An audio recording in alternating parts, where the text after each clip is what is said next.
Folks, Black Star Network is. Oh, no punches! A real revolutionary. there right now. Black power. Support this man, Black media. He makes sure that our stories are told.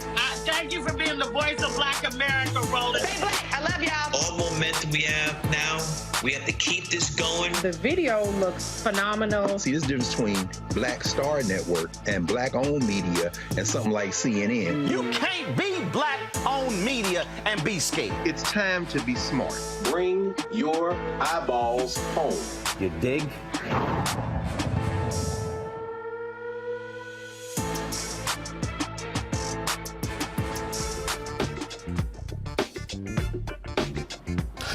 It's Friday, June 30th, 2023. I'm attorney Robert Patillo, sitting in for Roland Martin, who is in New Orleans at Essence Fest. You know, I'm kind of jealous. Here's what's coming up on Roland Martin Unfiltered, streaming live on the Black Star Network. Of course, you've seen it. The Supreme Court has continued issuing a string of rulings that are fundamentally changing the nature of American society. We're going to talk today about how it will impact the future of LGBTQ rights and student loan forgiveness. We'll also delve into how these decisions will affect everyday Americans and discuss the next steps laid out by President Joe Biden on how he plans to help those individuals drowning in student loan debt. Also, we'll preview some of the cases headed to the Supreme Court about allowing people under restraining orders to purchase firearms. Remember, there are 430 million guns in this country, only 330 million people, but we got to keep selling more guns. There was also a stirring memorial service today remembering the victims of the Atlanta child murders, bringing up still lingering questions about justice and representation of African American communities. Plus, we'll discuss the developing situation in France, where they are going through their own George Floyd moment, where a police officer killed a 17-year-old, and now they are experiencing massive unrest, riots, burning in the streets, and Emmanuel Macron, who is just over in China, has no idea how to deal with the situation. We will give you an update on what is happening now. Also, we're going to go live to Vice President Kamala Harris, who is speaking at Essence Fest in New Orleans right now. It's time to bring the funk on Roland Martin Unfiltered, streaming live on the Black Star Network. He's got it. Whatever the miss, he's on it. Whatever it is, he's got the scoop, the fact, the find. And when it breaks, he's right on time and it's rolling. Best believe he's knowing. Putting it down from sports to news to politics. With entertainment just for kicks, he's rolling. It's on go, roll, y'all. It's Roland Martin, yeah. Rolling with Roland now. He's funk, he's fresh, he's real, the best, you know he's Roland Martin now.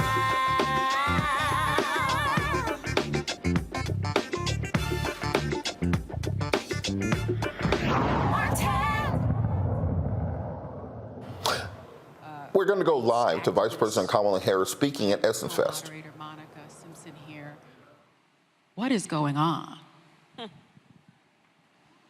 So when the Dobbs decision came down about a year ago, last week actually, they took a fundamental right from the people of America, from the women of America. And I think it's really important when we talk about this issue to understand that, first of all, one does not have to abandon their faith or deeply held beliefs to agree that the government should not be telling her what to do with her body.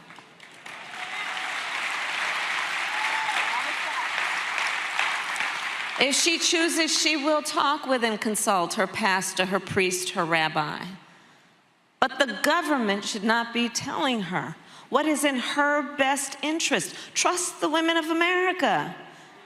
Trust the women of America to know what they need.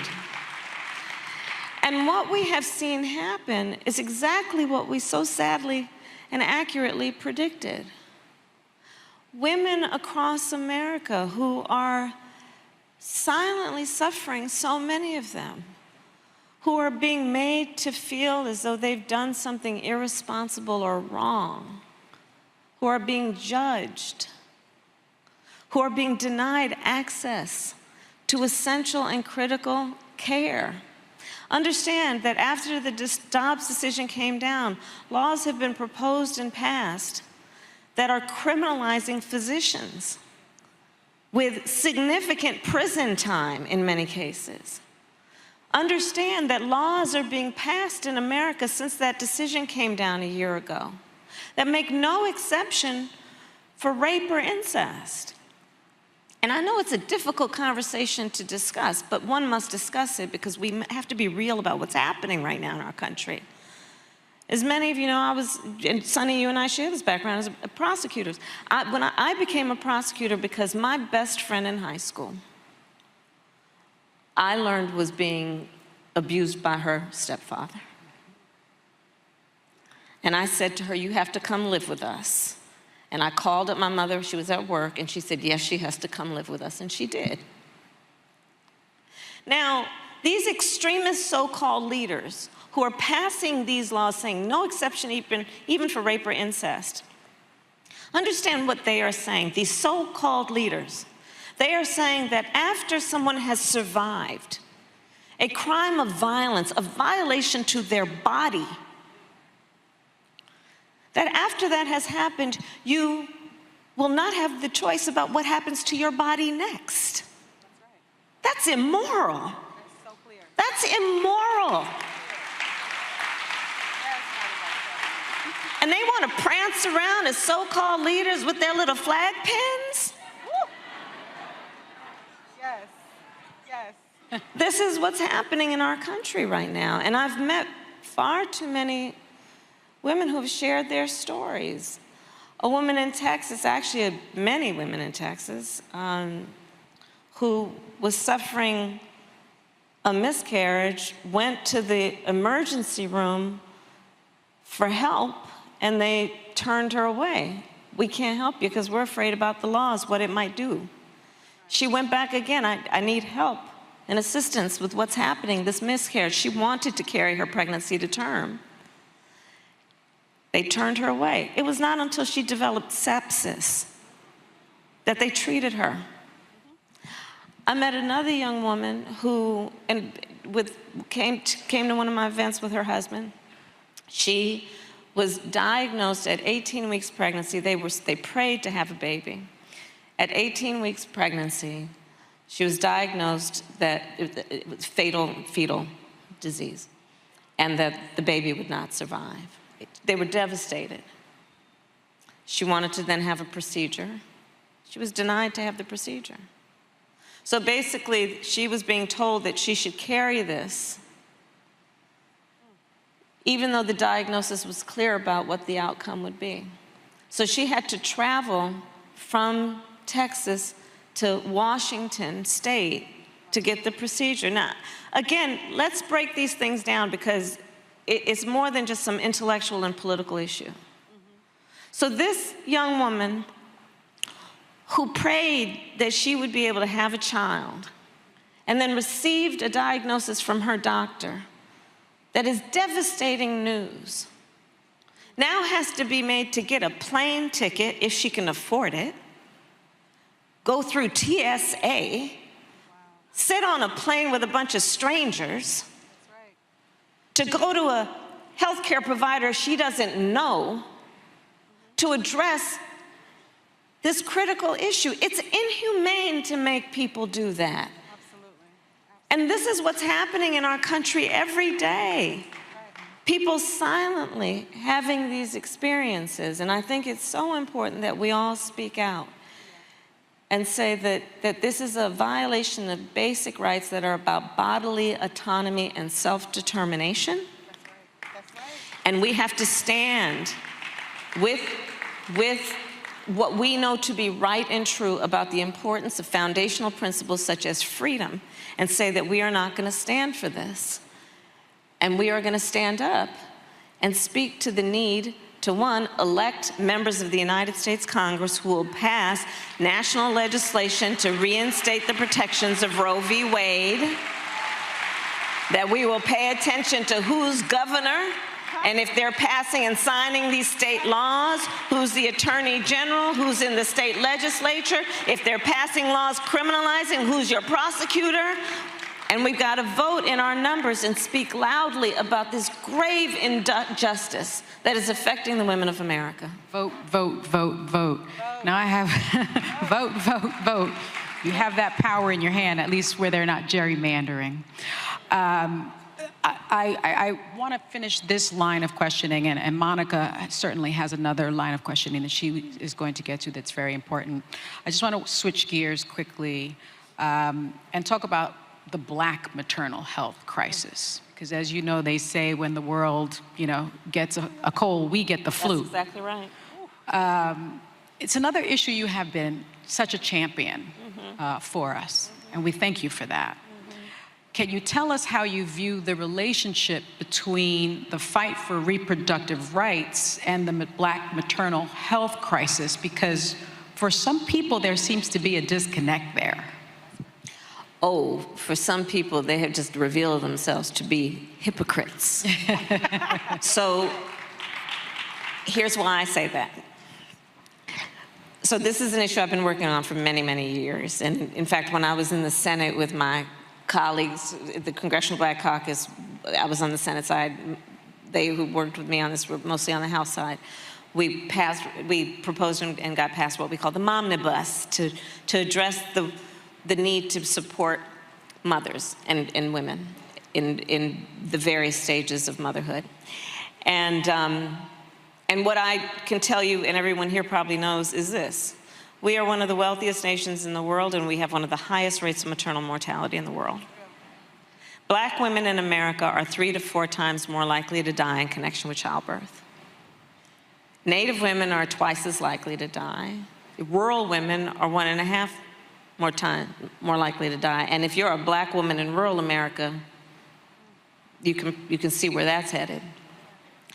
And by the way, when it comes to Black maternal mortality, it has nothing to do with her educational level or her socioeconomic level.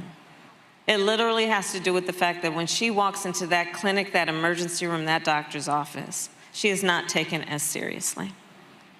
And we have, sadly, too many high-profile stories of exactly what I'm talking about. And so this is an issue that I've been taking on for a number of years, both in terms of what we need to do to address the racial bias that is present with this issue. And in particular, I was very proud to make clear that as part of the solution, we need to have the training of healthcare providers in a number of ways, including that the trainers among the trainers would be doulas, right? Yeah. Who fully understand what it means when we talk about community care and recognizing the whole person and the dignity of that person. Because let me be clear, for women who want to be pregnant and want children, it should be a joyful experience. Black women deserve to have a joyful experience with their pregnancy. And so this is one of the issues that I've taken on for all of these reasons. And it has included, as you mentioned in the introduction, I issued a challenge back in December of 21 after we were elected to the states to say, well, Medicaid covers postpartum care for 2 months. I challenged the states to extend it to 12 months. And we started with 3 states were doing it, and now we have 35 states and DC doing it. So we still have some more to go, so you can help me in shaming the rest of them. But back to the point about the hypocrisy. Yeah. In the top 10 states that have the worst maternal mortality, they are the same states that also have abortion bans. So these people who walk around saying that they have passed these bans in the interest of the health and well-being of mothers and children are hypocrites. They've not, when we look at what are you doing to support women around prenatal care, their pregnancies, postpartum care, what are we doing to recognize that women need affordable transportation, that they need real support in terms of what they need, because if they already have children, affordable child care, paid family leave, paid maternal leave, for the men in their life, paid paternal leave. And so there's still so much to do, but on this issue where these people are beating their chest with these laws that are about denying people the ability to make decisions about their own body, they must be confronted about this. because there is an utter hypocrisy at play. And by the way, Virginia is the only southern state that it does not have a ban. The majority of black women live in these southern states. So understand the connection between race, between income, and who gets what kinds of services, and what are the predictable outcomes when those services are lacking, and that divide exists. And here you see then the data that talks about black maternal mortality. So we got some work to do. Absolutely. I couldn't agree with you more. It's been hard for me not to act like a black church girl in here. Every time she says something, I'm like, yep, amen. I just want to encourage y'all. Y'all can do that if you feel that today, okay? But I also want to just kind of continue on this vein that we're on about intersectionality, because that's what we're talking about here when thinking about how do we connect reproductive rights and maternal health. And I know we hear you talk very much about the interconnectedness, right, of reproductive rights and other very real social justice issues like voting rights, like economics. And I think that it's been beautiful of you to talk about that as our vice president, because it's helping other elected officials understand the importance of that, and that's what reproductive justice really is all about. And so can you talk to us about how you see these connections and why they're important right now, especially in the particular moment that we're in? So and this is your life's work, Monica, and I so applaud and am so grateful for all that you do, because you are always highlighting the interconnection and the interdependence, right? And therefore the collective responsibility, right? And so I asked my team after we started to see these attacks, I said, do a Venn, so I love Venn diagrams, you know, those 3 circles. And so I said, let's do a Venn diagram. From which states are we seeing attacks on voting rights, women's reproductive health rights, and LGBTQ rights? You would not be surprised of the intersection. It was so apparent and clear. And so thinking about then the opportunity that exists always in moments of crisis, and on this point, the importance then of the coalition, and building the coalition, and creating spaces and opportunities for the folks who have been fighting for voting rights to be in the same room with those who have been fighting for maternal health care and reproductive health care, those who have been fighting for LGBTQ rights, and to bring folks together, understanding that if we step back and look clearly at what's happening, there is a full-on attack at play that I believe is part of a national plan to attack hard-fought and hard-won freedoms. And an attack on anyone's freedom is an attack on all of our freedoms. And so looking at it then as an opportunity to build the coalition, understanding again that these attacks are about folks who are exerting their rights. Like when we talk about freedoms, it is a right. It is a right. These are attacks on our rights, on your rights, on their rights, on rights. An attack on rights is something that we must see clearly as being an offense to foundational principles about who we are as a country. And I would also ask this of all the friends in the sisterhood here. You know that thing about the frogs in the pots? Okay, so here it goes. There's 2 pots of water, and there's 2 frogs. In one pot of water, you put the frog in, and you slowly turn up the heat. And that frog's kind of like, oh, it's getting kind of warm in here. And then the heat keeps going up to boiling, and that frog perishes. In the other pot, you turn up the heat up on high, get that water boiling, you put the frog in it, he's going to jump out. Let's not be that first frog. Let's not be that first frog. No. Let's not be that first frog. That is, ooh, I'm gonna have, that's gonna stick with me for a minute, Madam Vice President. Truly, we do not want to be that first frog.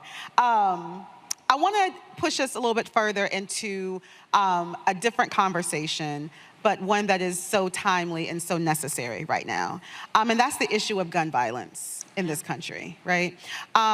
You have eloquently framed gun safety in the context of freedom in this country. The freedom to be safe from gun violence. And I think that we would be remiss to not mention A.J. Owens in this moment, a black woman, black mother, who was killed in Ocala, Florida, so senselessly, right? And we can also see the interconnections there to reproductive justice and gun violence, because she was truly working to protect her family, right? Mother of four.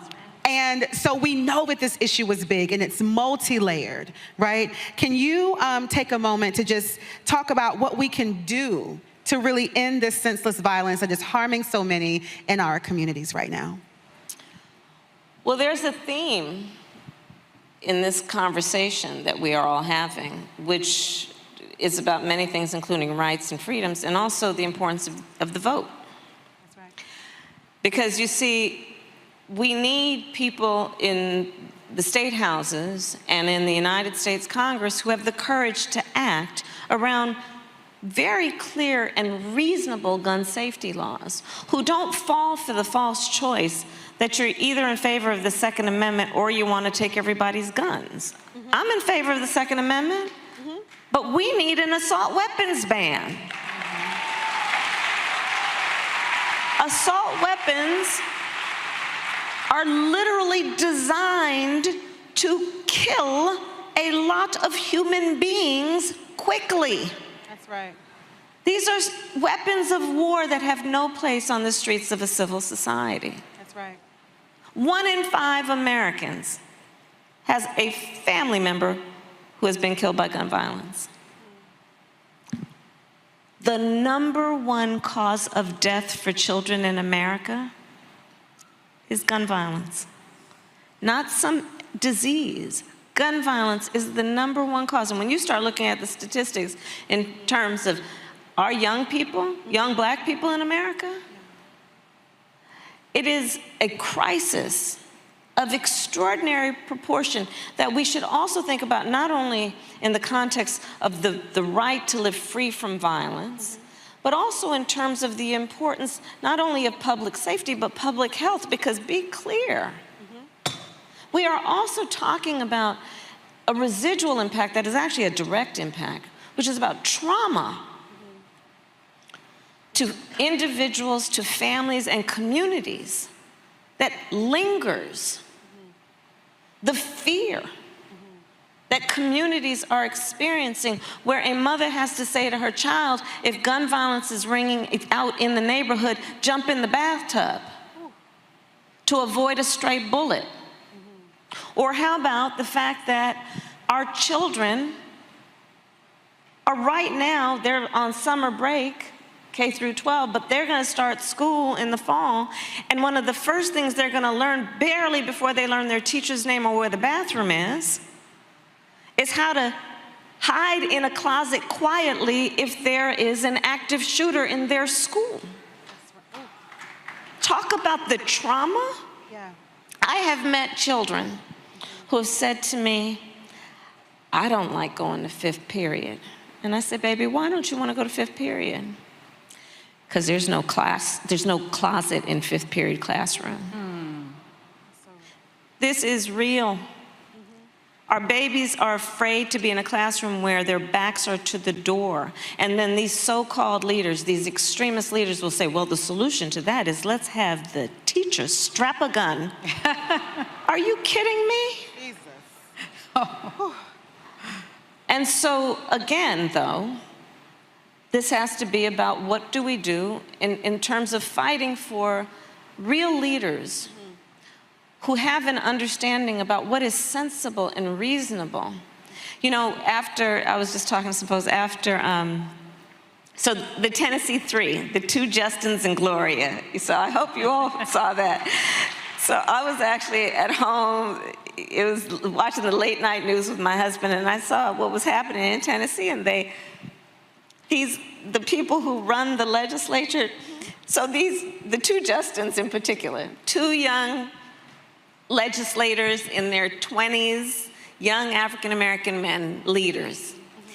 And they are in the well of the chamber trying to debate the issue of the need for smart gun safety laws.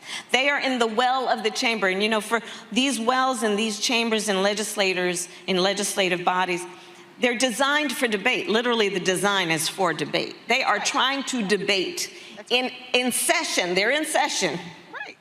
They're on the microphone trying to debate the need for reasonable gun safety laws, and these people turn the mic off on them. They turn off the microphone.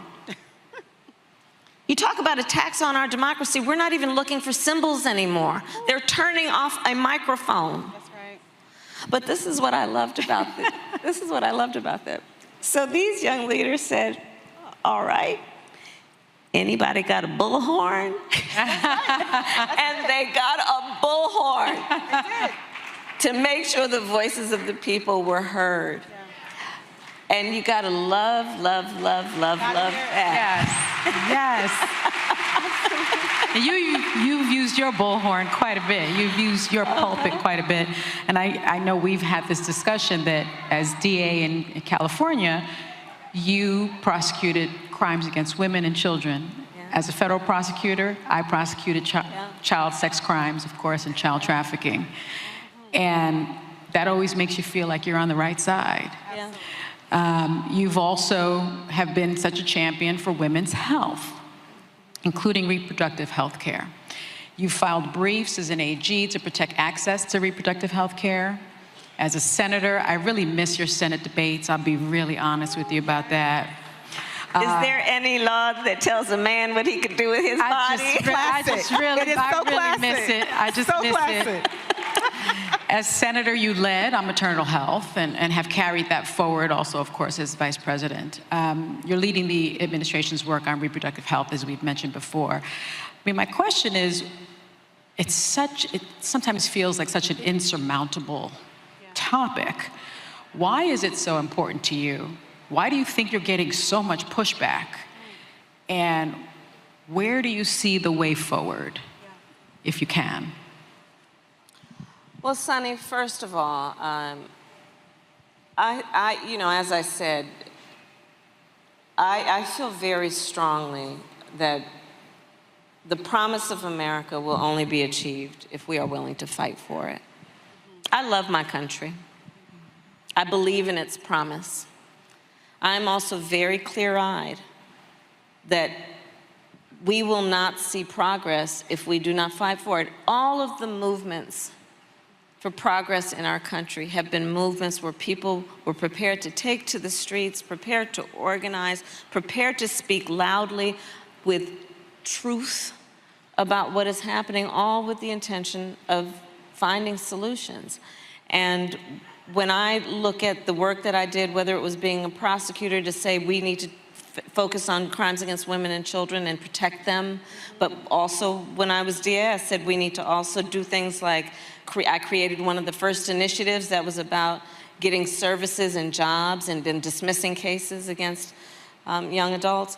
So there is all of that, but there is the work that is ongoing in our country that is about fighting for progress. What distresses me is that the strength of our nation, for the most part, has been because we have been committed to the expansion of rights.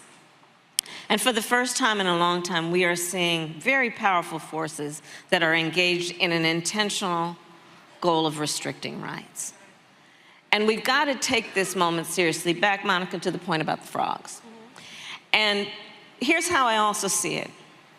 As Vice President of the United States, I have now met with over 100 world leaders.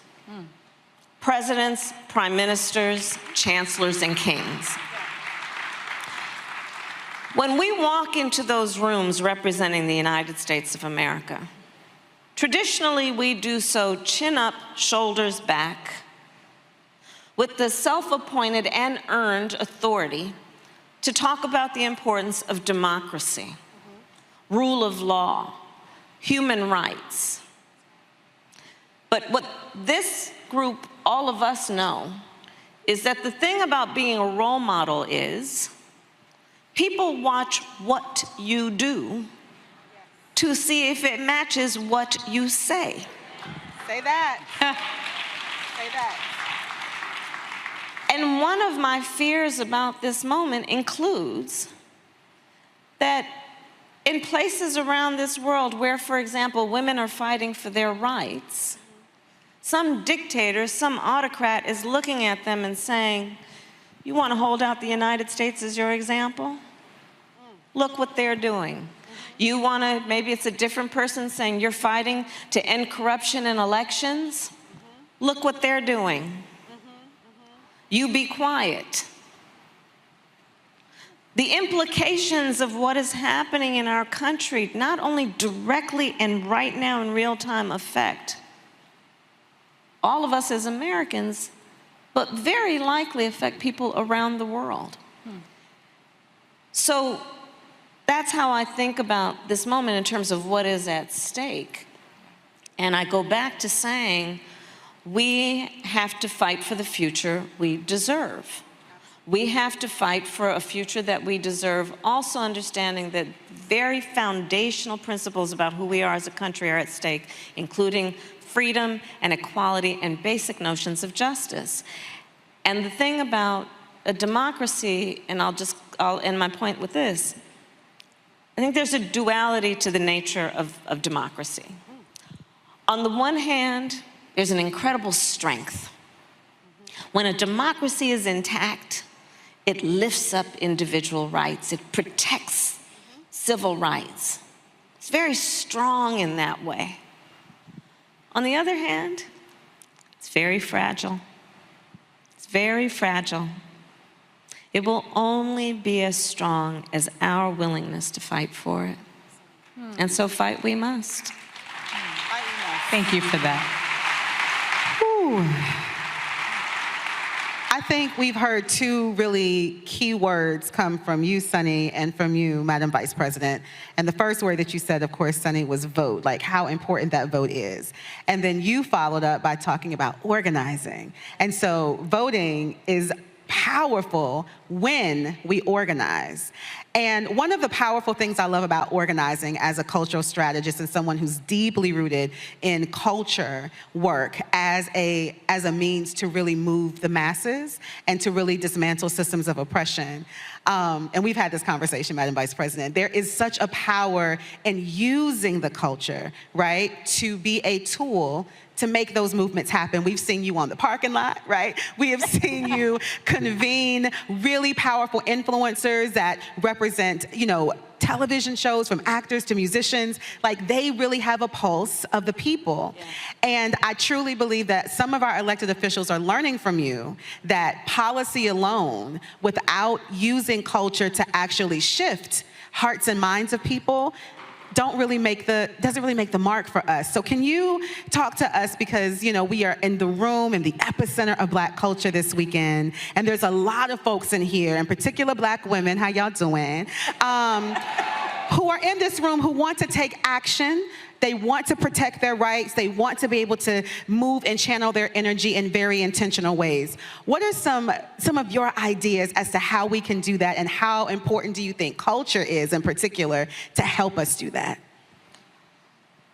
Well, I think culture is a reflection of our moment and our time, right? And present culture is the way we express how we're feeling about the moment. And we should always find times to express how we feel about the moment that is a reflection of joy, because it comes in the morning. We have to find ways to also express the way we feel about the moment in terms of just having language and a connection to how people are experiencing life. And I think about it in that way too. And we also, I think it's very important that leaders, anyone who considers themselves a leader, really understands how anything they say would affect a real human being, as opposed to, otherwise be a poet and write poetry. But if you want to understand, I don't mean to dismiss poetry at all, but if you want to understand any concept, you have to ask questions like, how would this affect a child? to have a real understanding of what it is that you propose. And culture helps us do that, because you sit down with Keke Palmer and you're gonna have a real conversation about, about a variety of issues. But I think it's so important also just to be present. We have to be present. And in this moment, I think there's a perversion in some ways about what it means to have strength. Some people would suggest that it is a sign of strength based on who you beat down, when I think most of us know the real sign of strength is based on who you lift up. And so all that we can do that is about that is, I think, in preservation and in the purpose of growing our strength. Now, we're really almost at the end of our program. I do want to shout out to the men also in our audience. Absolutely. I see my dear friend Ben Crump in the front row, who has done so much for our community. We appreciate you, Ben. Oh, look at Reverend Sharpton in the front right over there next to Sade Better-en-Moi. See, I don't wear glasses on TV, but I can't see anything. She knows this now. Roland's up. Where's Roro? All the cool dudes is up front. We see y'all, brothers. Okay. Standing by women. So we thank you for that. One last question, if you'll allow it. I often get asked after I'm on air and I give speeches around the country, what can I do to help? I have a platform of 3 million people a day. You have a platform of millions and millions and millions and 100 world leaders. What can people sitting in the audience today do? What is their call to action? We network well, as evidenced by the fact that we're all here right now together. And I would urge everyone here to think about your networks as a way to empower each other, to share the stories, to share information. You know, one of the concerns that I have truly is the level of misinformation that is out there. And so what we can do to reinforce the truth and spread that truth, these are hundreds and hundreds of opinion leaders here together. And so thinking about the networks, be that through your church, through your sorority or fraternity, through whatever civic organizations and nonprofits that you're a part of, I think it's important to really be active in those organizations and continue to grow those networks. Because part of what is happening when we see these attacks is they have the effect, which I think often is intended, to make people feel alone. And it's important to remember that we are all in this together. It is important to remember that our voices are so important and we should never allow anybody to silence those voices. And using our voice individually and in connection with our networks is a very powerful way of organizing and building into the movement. And all said and done, this is the reality, is that all of the people upon whose shoulders we stand and honor every day of the year, they carried the baton for the time they had it, and then they passed it to us. And the question is going to be, what did we do while we were carrying the baton? And I don't think anyone expects that we're necessarily going to finish the race, but the measure will be, what did we do while we were carrying the baton? And so let's stay organized and stay in touch with each other and hold each other up. It's so important, and it's so powerful to do that. Well, thank you for giving us the honor of facilitating this conversation, Madam Vice President. Thank you.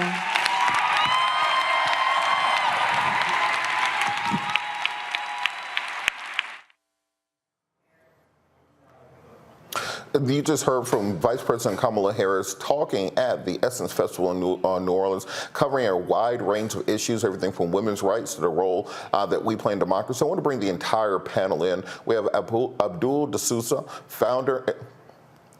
I want to bring the entire, we're going to go to break real quick, and then we're going to come back and we're going to bring the panel in to discuss this and break down everything that happened. You're watching Roland Martin Unfiltered, streaming live on the Black Star Network. Hatred on the streets, a horrific scene, a white nationalist rally that descended into deadly violence. White people are losing their damn minds.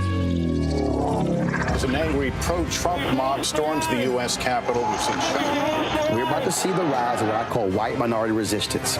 We have seen white folks in this country who simply cannot tolerate black folks voting. I think what we're seeing is the inevitable result of violent denial. This is part of American history. Every time that people of color have made progress, whether real or symbolic, there has been what Carol Anderson at Emory University calls white rage as a backlash. This is the rise of the Proud Boys and the Boogaloo Boys. America, there's going to be more of this. Here's all the Proud Boys, guys. This country is getting increasingly racist in its behaviors and its attitudes because of the fear of white people. The fear that they're taking our jobs, they're taking our resources, they're taking our women. This is white fear.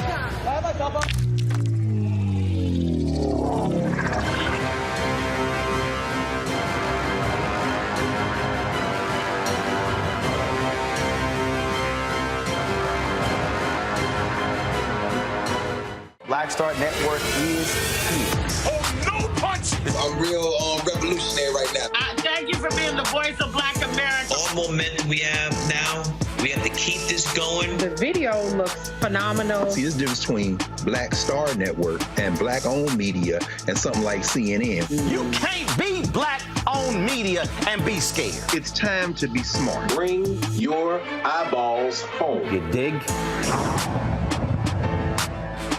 I am Tommy Davidson. I play Oscar on Proud Family, Louder and Prouder. Right now, I'm rolling with Roland Martin, unfiltered, uncut, unplugged, and undamn believable.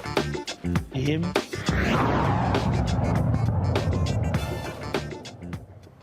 Joining us to break down both Vice President Harris's speech to Essence Fest, as well as me in the Supreme Court cases, we're joined by Abdul Dasuma, founder and chief strategist of the Young Black Lawyers Organization, Organizing Coalition, joining us from Dallas, Texas, as well as our panel. We have Michael Imhotep for joining us from Detroit, Michigan, as well as Kelly Bethea joining us from here in Washington, D.C., as well as Matt Manning, civil rights attorney, joining us from Corpus Christi, Texas. So, Kelly, I'm going to start with you as the woman on the panel. What were your takeaways from Vice President Harris's speech? I think she covered a lot of ground, and it was quite rousing. It was very engaging, but in typical political fashion, I don't want to say it was empty by any means, but it was very clear that we have a lot of work to do on the legislative side, on the executive side. I would say on the judicial side, but that's a lost cause at this point, in order to see real change in this country. This is not a time for just pleasantries and hope speech. We really need to act, and we really need to engage. And I think her being there was the catalyst for that. But also for me, it was made clear that we have a very long way to go. Absolutely. And Abdul, you've been organizing down in Texas. What were your takeaways from the speech, and what are kind of the marching orders that Vice President Harris gave? Absolutely. Well, first of all, thank you for having me on. I thought what was most powerful about her remarks is the way in which the Vice President really drove home the point that our democracy is in critical condition, and that many of the challenges that we're facing, whether we're talking about Black maternal health, whether we're talking about the attacks on reproductive rights, whether we're talking about the unsensible gun policies that we have in this country and our inability to pass common sense gun control legislation, all of that is connected to the ways in which our democracy is in crisis. And I think it's important for folks to understand that we have work to do, and that the work we have to do is really to shore up and strengthen our democracy. And a key part of that, as we'll talk about later, is making sure that we as a community are paying attention to what's happening in the courts, because the courts have really been weaponized, as we've seen over the last 24 hours. They've been weaponized against our communities, against racial justice, against any semblance of progressive policies. And Matt, to Abdul's point, I think a lot of people will say to Vice President Harris's speech, it's a great speech, love hearing it, wonderful and all, but this is a time for action. We see the conservatives are no longer playing with us. They're trying to take us back not to 1964, but to 1864. What do you think the reception to this speech will be? Well, I think one of the first things, Robert, is obviously the importance of voting. I mean, we talk about it on this show all the time, but this is the fruit of a concerted effort to pack the courts, which has happened. And you see the outcome of that, where, 9 people sitting in an ivory tower in Washington, D.C. are telling 330 million plus what rights they literally do or do not have, rights that many of us would argue are inalienable by virtue of their mere existence. So I think the action now has to be not only voting in every election, but it also has to be being very targeted in our efforts, because as Abdul said, I think the courts are obviously one of the battlegrounds we're fighting in right now. And unless people start paying attention, they won't start realizing that their actual lives are materially affected by the decisions that are being made. Case in point, you can't go now and ask a wedding planner to necessarily help you if you're in a same-sex relationship, right? Because the Supreme Court has said now they can refuse to provide you certain services. And the outcropping of that is going to be something we're going to continue to see for generations to come. And the way we push back on that is making sure we have the right people in office to counter that with actual legislation. And Michael, we've seen this before internationally, where in South Africa, for example, towards the end of apartheid, when the white majority when the white minority saw that they could no longer govern, they entrenched themselves in the bureaucracy, they entrenched themselves in the court system, they entrenched themselves in the functionary parts of government, and then very much they still were able to control the government, even though they didn't have the majority of power there. Here in America, conservatives haven't won the popular vote since 2004. Lost the last election by 7 million votes, lost the election before that by 3 million votes. So yet and still, they're getting more of their agenda passed right now through the judiciary than they ever could legislatively. Listening to the Vice President, what do you think we need to do to start fighting back against that now? Because it seems that we're behind the 8 ball. Well, it's good to see you, Facebook friend Robert. I like a lot of your posts on Facebook. There's a number of things here. One, I'm glad Madam Vice President was speaking at Essence Festival and educating people on what's going on, because so many people wrongly state she's not doing anything. They don't see her doing anything. That's just false. 2, I think it's really important for us to understand, as a historian, myself, we need to understand history, economics, law, and politics. History, economics, law, and politics. I would encourage everybody, as I do numerous times on this show, go to whitehouse.gov and read the fact sheet that's now about 36 pages. It's called the Biden-Harris Administration Advances Equity and Opportunity for Black Americans and Communities Across the Country, because it breaks down category by category and shows you how the policies of the Biden-Harris administration are helping African Americans. And overwhelmingly, the policies that passed in Congress, Republicans overwhelmingly voted against those, and the policies that are implemented from the executive branch, Republicans overwhelmingly against those as well. So that helps to start educating people on what is taking place. Also, we have to take this back to some recent history. We don't have to go back to 1890, the Mississippi State Convention in 1890, where they imposed poll taxes and literacy tests to suppress the African-American vote. We can go back to 2013, Shelby County versus Holder, U.S. Supreme Court case, which gutted Section 4 of the 1965 Voting Rights Act. The 1965 Voting Rights Act came about because of what happened in Mississippi in 1890. And then if you look at the 2014, Republicans take back control of the U.S. Senate. Mitch McConnell Republicans block 103 federal judge nominations from President Barack Obama and blocked Merrick Garland in 2016, which was Obama's Supreme Court nomination, which sets it up for Trump to win through the Electoral College. And unfortunately, many of us haven't read the U.S. Constitution, don't understand how the Electoral College works, but Republicans do. So then Trump gets 3 Supreme Court nominations and 226 federal judges. Well, whatever bills get passed in Congress or policies come from the executive branch can be challenged in court, as we see now, and the judicial branch of the federal government interprets law from the legislative branch of the federal government. So we have to understand how all these policies work together, and Republicans are not done. They're playing for keeps. And this all plays into the browning of America, which Roland deals with in his book, White Fear. And Republicans want to control the judicial branch of the federal government for the next 25, 30, 35 years. So we have to understand that we have to stop telling African Americans to exercise your right to vote. If you want to exercise, you go to the gym and work out. You vote for power. You vote to put people in office to pass laws that are beneficial to you, your families, your communities. And what's good for African Americans is good for America in general. And joining us now is Melanie Campbell, President and CEO of the National Coalition of Black Civic Participation. She's there in New Orleans. Melanie, what was your takeaway from Vice President Harris's statements to Essence Fest? First of all, thank you. You should be down here. She's going down here. Hot as the dickens.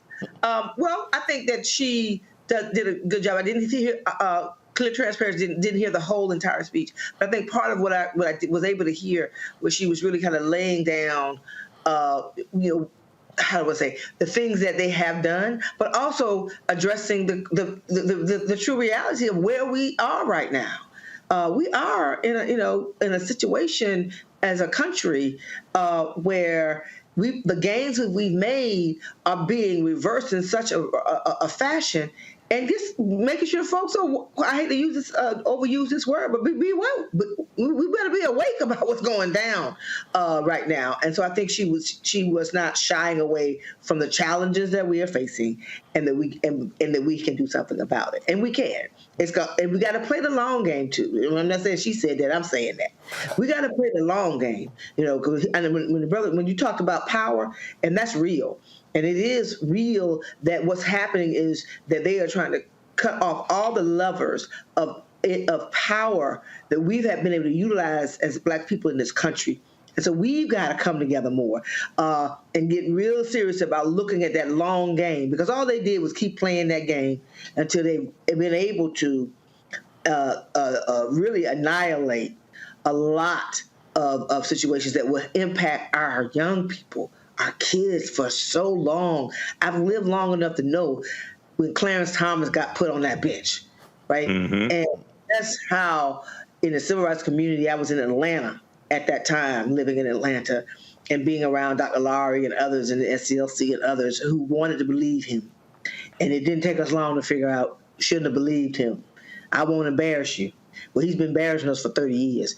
And so the reality is that we've got to look at, I think our people are going to understand more and more, young people especially, why the judiciary branch matters when you're trying to play that long game, because presidents come and go, congressional members come and go, but you're sitting on that highest bench in the land, that Supreme Court, you're there for a lifetime. And that can affect 3, 4 generations, sometimes 5 generations. To your point, I want to stick with that and transition over to the Supreme Court's decisions on student loans and LGBTQ issues today. It started from 1964. Conservatives have been trying to take a majority of the Supreme Court just so they could repeal the Civil Rights Act of 64, repeal voting rights in 65, repeal public accommodation, repeal fair housing, all those things. They sat in waiting for 60 years. For just a moment. And all that it took was Mitch McConnell to just not give Merrick Garland a meeting and then wait. And then by that, they were able to get the 6-3 majority that they have today. And we're seeing the rollback of affirmative action, the rollback of student loan reform, the rollback of women's rights. So, Melanie, what should be the marching orders when we're talking to people now to tell them that, to have some hope and the plan to fight back against this? Because many people are just going to say, well, as long as they have that 6-3 majority, there's no point in us even doing anything because they're just going to strike it down on judicial review. One, have the faith that just because you don't see the change coming, it's still coming. And that's what our ancestors and our predecessors taught us. So have the faith to know that this is not going to be always. And also faith without works is what? Dead. So we have to have the faith. And because I believe there's a spiritual warfare, that's my opinion, there's also there's some wickedness going on in that building. And so we have to make sure that we look at that. But also, the election is around the corner. Some things are what they are. There's a presidential election. There's the congressional elections. There are also elections in these states, and we have numbers that we've still not maximized. It does not mean that we're going to win every ballot at the ballot box, but it is still the strongest mechanism that we have. With all of the problems that go with it and all of the barriers, we still found a way to elect. The black vote really did drive that vote in 2020. That's why there's a Biden-Harris administration. We also stopped, and not alone, there are allies and others, but we have to use that. And we have to build those kind of, Reverend Barbara talks about it all the time, fusion politics, how we have to fuse our movements together. Because the attacks on LGBTQ folks, attack on black and brown folks, attack. Well, if enough of us are being attacked and we find a way to bring those movements together, then we're that much of a stronger force. I don't know what it's going to take for poor white folks to figure out that they're voting against their own interests. I come out of Florida where a whole lot of mess is going on, right? Grew up in Mims, Florida. So, even in what's happening in Florida, if you look at the demographics, the numbers are there. The challenge we have, because you have a Supreme Court that seems to be in line. And this is where now what they did with redistricting, I always felt like they were just like, okay, because we're looking so bad, we better not be so bad, because I just knew it was going to be bad, and it was, unfortunately. But the next president that gets elected could put 2 or 3 more people on that bench. Only God knows. Change happens, right? And so when you least expect it, so we have to be ready. We have to use those tools. So next year's election, we have to start organizing now. We have to engage. I know it's important that we engage our brothers and our sisters, right, to be able to know that we own our power, and we can make that difference if we come together also across other kinds of movements together. And diving deeper into the student loan forgiveness case, Abdul, I wanted to bring you in because I thought that this case would not get decided on the merits because they never established standing. The 5 or the 6 the Republican attorneys general who brought the suit under normal circumstances would not have standing. They're not parties to the case. They were not harmed by the case. Can you explain this public interest or this public question doctrine that the Supreme Court used in order to establish standing to even be able to rule on this? You're absolutely right. One of the things that we have seen this term is that in some respects, the Supreme Court has almost obliterated the doctrine of standing, right? I mean, the reality here is that you do need a particularized injury in order to claim standing.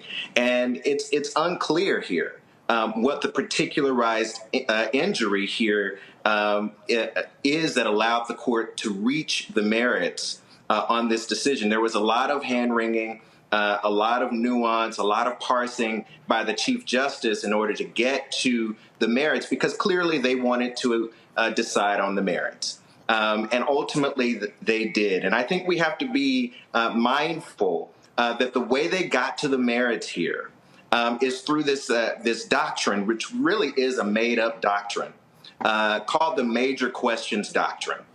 And essentially what the Major Questions Doctrine says is it allows the court essentially to blunt the authority of the administrative agencies to act broadly when given that delegation by the Congress. And that's exactly what they employed here. To blunt the action of the administrative agencies who clearly on the text of the statute had the authority to act to forgive student loans. And Matt, I want to bring you in on this point, because the other thing that did not quite make sense was during COVID, Betsy DeVos used the HEROES Act to delay student loan payments. That's well established. Nothing controversial around it. President Biden used the exact same HEROES Act. And for people who don't know, HEROES Act was passed after 9/11 so that people who were either impacted by 9/11 or who were deployed during the war on terror could have their student loans either deferred or forgiven, so not bankrupt people who are being affected by a national emergency. The law was codified into law by Congress, and therefore, when COVID hit, you can use that exact same act. The natural disaster this time is COVID as opposed to 9/11. 11 in order to change or alter the student loan repayment process. That's not controversial. How did they get to the point of trying to parse out that somehow what President Biden is doing is different than what Betsy DeVos just did? Well, because they don't like it now. They liked it when she did it. It was okay if she did it, and now it's a problem. I mean, that's really basically all it is what it comes down to. And I think this is another example of, unfortunately, the Supreme Court getting where they wanted to go by virtue of whatever vehicle they have to make up to do that. I think Abdul is 100% right with the major questions doctrine, because the statute, from my understanding, is pretty exceedingly clear. National emergency. This is a national emergency. The executive branch can employ whatever it means it wants to respond to that as it relates to student loans and the cessation of payments. So it's a pretty basic thing. And the question you didn't ask me that I nonetheless want to answer is, I think this is indicative of a crisis point we see in the country where the Supreme Court is increasingly out of sync, obviously, with what average people want. But if I were a person who weren't a lawyer, I would be like, what do these people exist for, right? Like, government exists to help me, to provide services. And all they do is continue telling me why I'm not going to get services, or why certain things that could help my life be measurably better are somehow, because of some obscure legal doctrine that they come up with, not going to be implemented. And I say all of that to say I'm wondering where this is going to leave us going forward, because we know the Supreme Court already has the lowest level of trust it's had in years with the American public. And it's starting to get to the point where it's just kind of like, what is the point? At this point, the rights that have given us certain ways to move through the world are being rescinded, and being rescinded at lightning pace. And I'm wondering what the measurable effect of that is going to be, because that is going to continue fomenting distrust in government and in the Supreme Court in particular. Hey, I think back to the Warren Court. When they were passing Brown versus Board of Education, Chief Justice Warren fought to have a unanimous verdict because he understood how important it was to the legitimacy of the court, that people understood that the entire court was united in desegregating schools. The same thing that John Jay said, the first Supreme Court Chief Justice, where he talked about the fact that the court does not have troops, the court does not have an enforcement mechanism. The only thing that they have is the trust of the American people and the belief that they are going to be a non-biased tribunal answering the laws. When John Roberts was being confirmed, he said, I'm a neutral umpire. I call balls and I call strikes. These are legislators who are on the bench. And Republicans have said for years they do not want activist judges on the bench. They want to make sure that there is just simply going to be the law and nothing else. But now they are legislating from the bench. Michael, before we go to break, what is your take on the legitimacy of the court going forward? It was shaken by Bush v. Gore 2 decades ago, and it seems to be shattered now. Well, you have people like Leonard Leo, you have the Heritage Foundation, you have the Federalist Society, and this all ties into the long game and them really making up laws making up the rules as they go along. But they're playing for keeps. They're playing for control of the federal bench and the U.S. Supreme Court for the next 25, 30 years. And very quickly, when Melanie Campbell was speaking, and when Madam Vice President was speaking, we have to understand how to protect gains that have been made. One, how to assess gains. Two, how to protect gains. It's not only about what an elected official, politician can do for you, it's also understanding who will protect what has already been done to help you as well. Okay, so, Shelby County versus Holder, U.S. Supreme Court case 2013, and that played a big part in the 2016 presidential election because there were 868 fewer polling places in the U.S. because right after that verdict, you had states started passing these voter ID laws and start closing voter polls, and a lot of those voter polls that were closed were in African-American communities. And lastly, on student loan forgiveness, that would have greatly helped African-Americans. African-American women have almost 2/3 of the $1.7 trillion student loan debt. Okay, that executive order would have moved 500,000 African-American families from a negative net worth to a positive net worth. So you look at the venom coming from Republicans trying to strike this down. We have to vote these crazy people out of power and make sure they don't get back into power. And Kelly, real quick, just on Michael's point, the president announced today he will be taking remediary measures. He's going to attempt to cancel student loan debt through the Higher Education Act of 1958, that he will be suspending reporting of past due student loan payments to credit bureaus for 12 months. He made the deal with Kevin McCarthy saying, well, I'll restart payments in 60 days. But then he said, well, look, I said I'll restart payments. I didn't say I'll restart collections.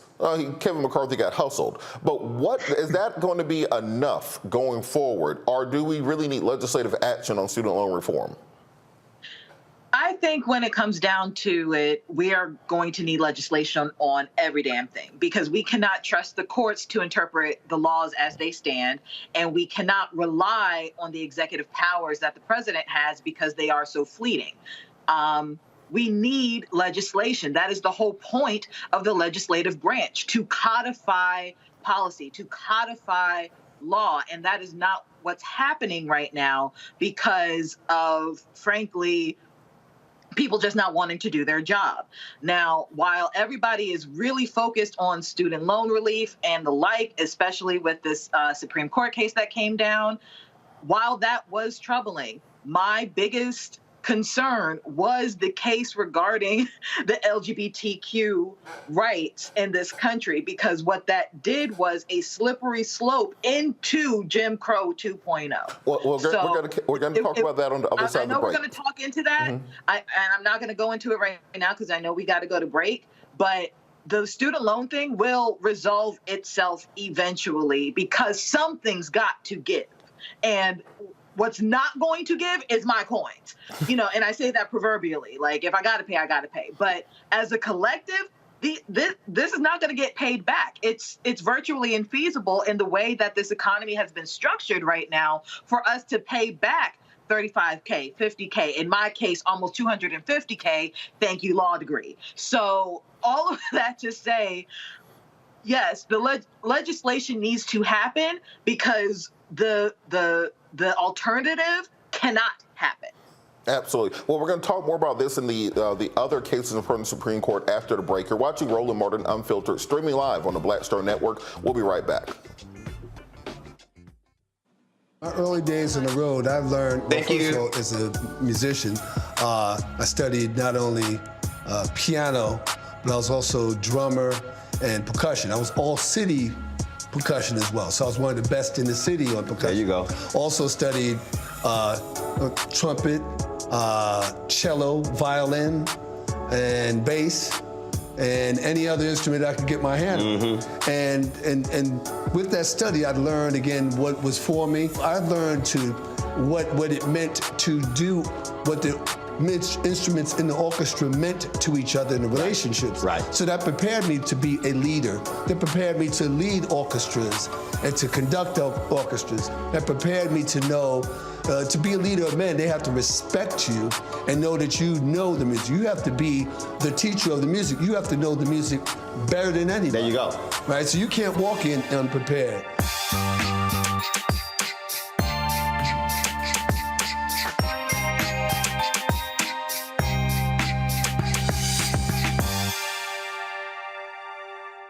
When you talk about blackness and what happens in black culture, we're about covering these things that matter to us, speaking to our issues and concerns. This is a genuine people-powered movement. There's a lot of stuff that we're not getting. You get it, and you spread the word. We wish to plead our own cause.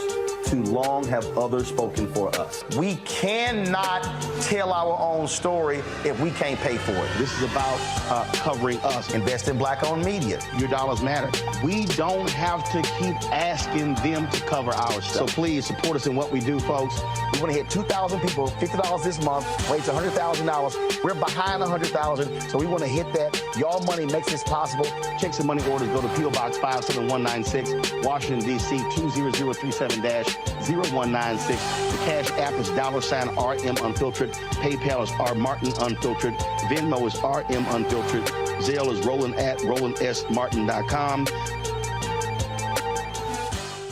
Hatred on the streets, a horrific scene, a white nationalist rally that descended into deadly violence.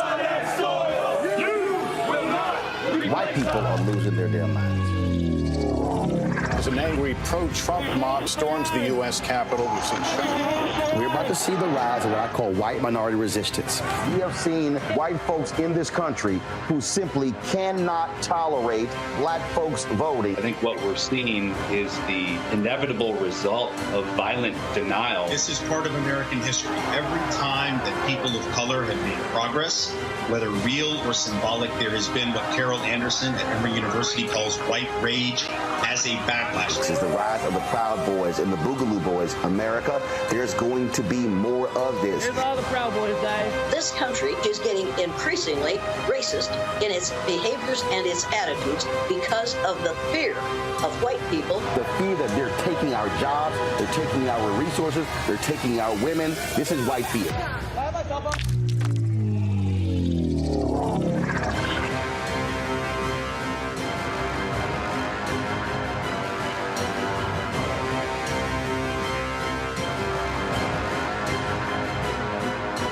Farquhar, executive producer of Proud Family. Bruce Smith, creator and executive producer of The Proud Family, Louder and Prouder. And you're watching Roland Martin Unfiltered.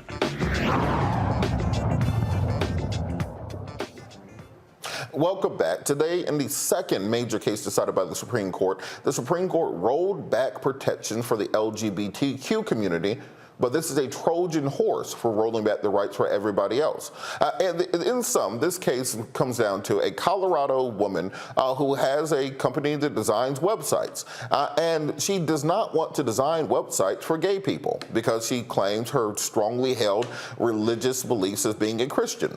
Now, you may be thinking to yourself, well, where in the Bible does it say Christians cannot design websites for gay people? It doesn't.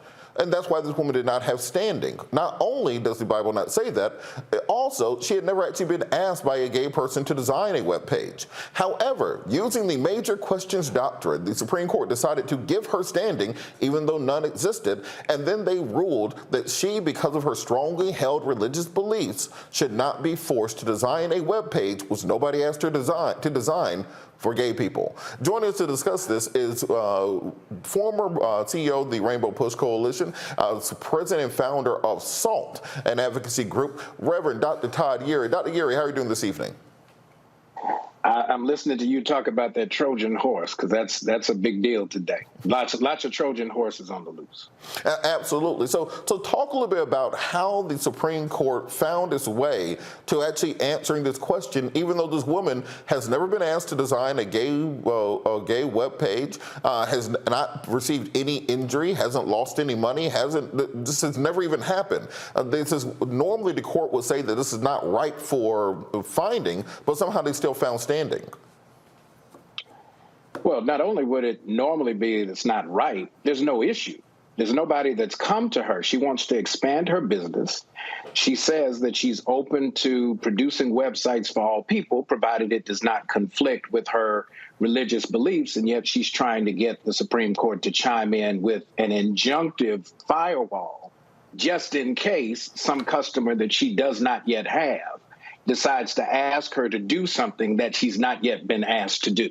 And so now we have this opportunity of misusing the court. The court presents itself now as the one to kind of forecast. This is the social engineering that we will permit and allow based on the irrational fears of folks who have no evidence. As a matter of fact, the stories come out later that the person she referenced supposedly that was thinking about asking, this guy's never even talked to her. He does not even know her. And so the defense is, well, she doesn't have to validate that the customer is legit. She gets to just operate off of her irrational fear that somebody, somewhere, may at some time ask her to do something that she does not feel compelled to do.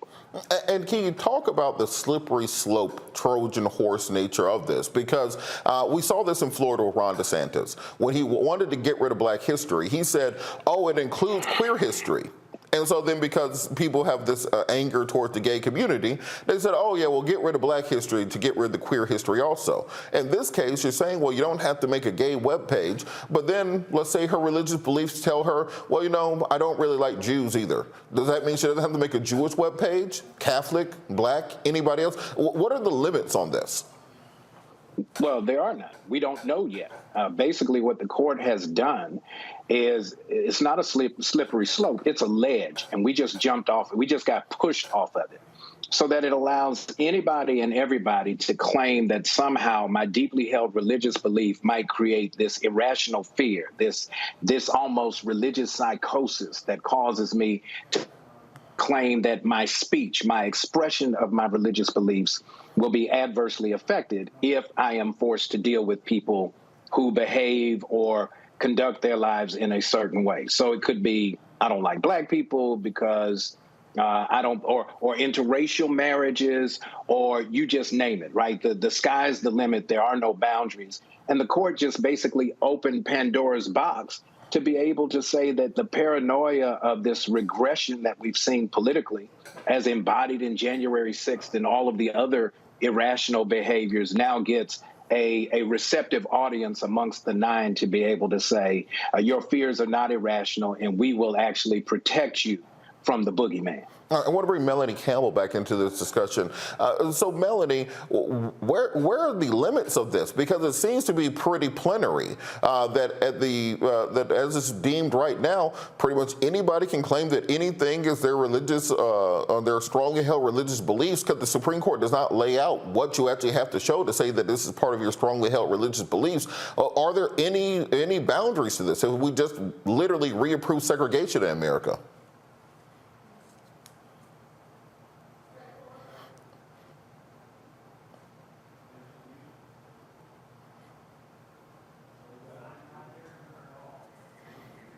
Melanie, I think you might be muted. I think it's a slippery slope, and because what they're saying is from what I'm not a lawyer, I'm just an organizer and activist, right? But the reality from just being assisted in this movement, I'm like, okay, so what you're saying is, if I don't like your religion, I don't have to do business with you, right? People didn't have to do business with black people, right? And so we are getting sent back before the 50s. Right, in a lot of ways with these cases, and time will tell. But at the end of the day, I was listening to the earlier segment. They found a way to get into something they had no standing to even get involved in. So they're legislating from the bench. And when that sister talked about we're going to have legislative fix, yes, we are. We're going to have a lot. But we got to get the people in office even to fix it. Right, we've been trying to do that with the Voting Rights Act and so many other things, and so it's and it's going to take more than one election. This election definitely will, though, determine whether or not we have a democracy to even fight back. Because you end up with a straw man, kind of being able to control this country, and a Supreme Court that will go along with whatever their political beliefs are, as opposed to the rule of law. For black people in this country, we've always had to go for federal intervention, and we don't have the Supreme Court to really be there for us in today's times. And Michael, what happens the first time that someone takes this to court and says, well, I'm a black Hebrew Israelite, or I'm part of the Moorish nation, and I believe that white people are devils, and I do not want them in my restaurant, I do not want them in my bed and breakfast, I don't want them darkening my door. Does this mean the Supreme Court has to uphold that now? Well, Moors have a better understanding of law than most people. I know some Ouachita Moors, so they may win that. They may win that Supreme Court lawsuit because they'll go in and put their status as white. They may win that. I don't know. Now, a lot of other people may try that. I don't know, but this is a slippery slope here.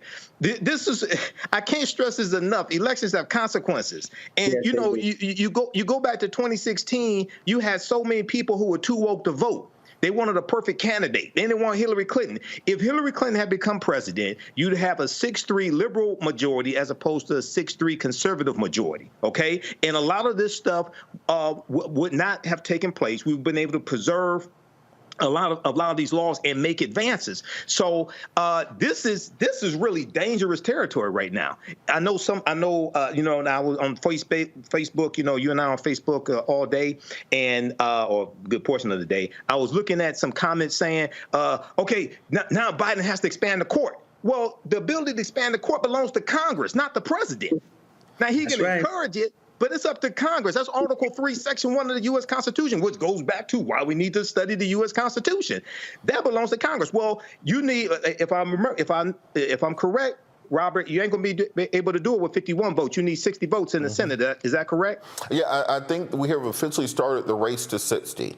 Democrats, you need exactly. Yeah, I saw your post today. Democrats, you need 60. Yeah, Democrats are going to have to start for 2024. It has to be about getting the 60 votes in the Senate. You're more than likely going to get the House of Representatives. You got to get the 60 votes. Matt, I want to bring you in on this conversation. So for people who are just trying to understand what the rules are at home right now, does the court say how you prove something is a strongly held religious belief? Does the court demonstrate exactly what or create any kind of test to know if you're operating within the coverture of the law, or is it just the wild, wild west now? Well, first, Melanie, be grateful you're not a lawyer because we annoy ourselves a lot of times. I haven't read the opinion in full transparency, but I will tell you that in what I did read, what they have done is created a very murky standard as it relates to when this will be applicable, meaning that they've tried to carve out some kind of exception for artistic expression and artistic services that are so greatly entwine the artist's personal beliefs right into what they're creating, that it allows them to say it's expressive. And that to me is BS, right? Because where do you draw the line on when I get to decide that this is now infringing on my rights and when it's not? And to answer your question, no, they didn't do that. And that's been one of the issues with, if you look at the full panoply of cases that relates to religious freedom and expression, is how do you know somebody really means what they're saying they mean, right? You have cases back in the late 1800s about, whether people had deeply held religious beliefs. But to your point, no, they didn't do that. And that allows for people to be dishonest about it. And even beyond that, this upends the idea of justiciability. I think you were talking with Reverend Urey earlier about this. And, you don't see them generally making decisions on issues that are not issues yet. So that's what's really strange about this, is the idea that someone can say, hey, I think this thing might happen. I want you to kind of give in an injunctive way to tell me that I can exercise my rights in a certain way, or that this would infringe upon my rights. And that becomes the problem, because now, it's going to be murky as to know when a circumstance is really discriminatory and when it's not. And it's going to empower people who are hateful to say, I don't have to do it for you now. Supreme Court says I don't have to, when the law might still require that they otherwise accommodate you.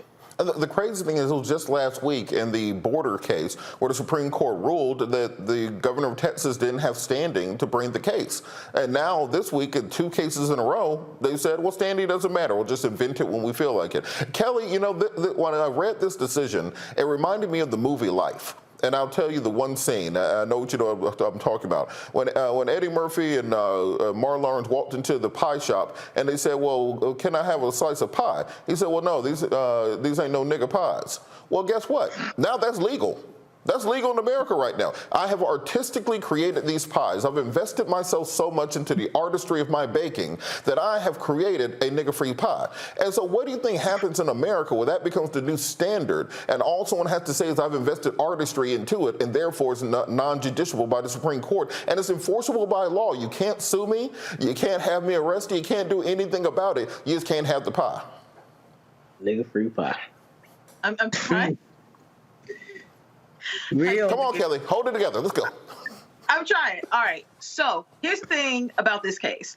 A lot of people are saying, and rightfully so, that this, the company in which, brought this case, it was under First Amendment issues, right? And while that may be true, what I find most interesting and more importantly problematic about this case is the fact that it's not that the court came up with a different test in order to get to their conclusion.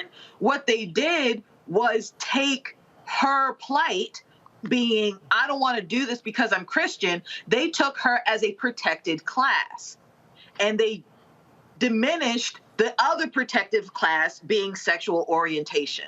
And for me, the issue with that is you basically put 2 protected classes against each other. Further, what you did was put one above the other. So what does that mean when you talk about a protected class being a religious class, where traditionally in the Supreme Court is under strict scrutiny, meaning what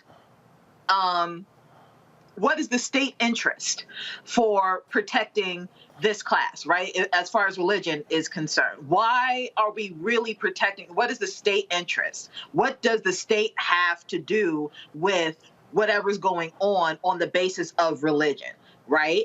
They did not use that type of scrutiny with the sexual orientation one, which is technically speaking a little lower, but they didn't regard that test at all.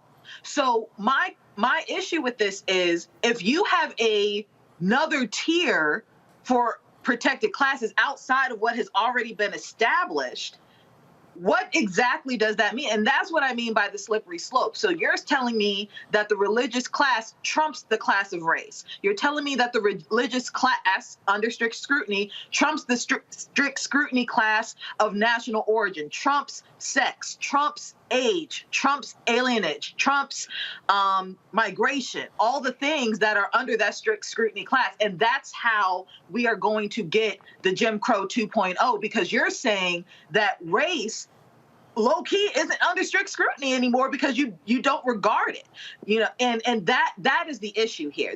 That's what I am most concerned about, because of that slippery slope.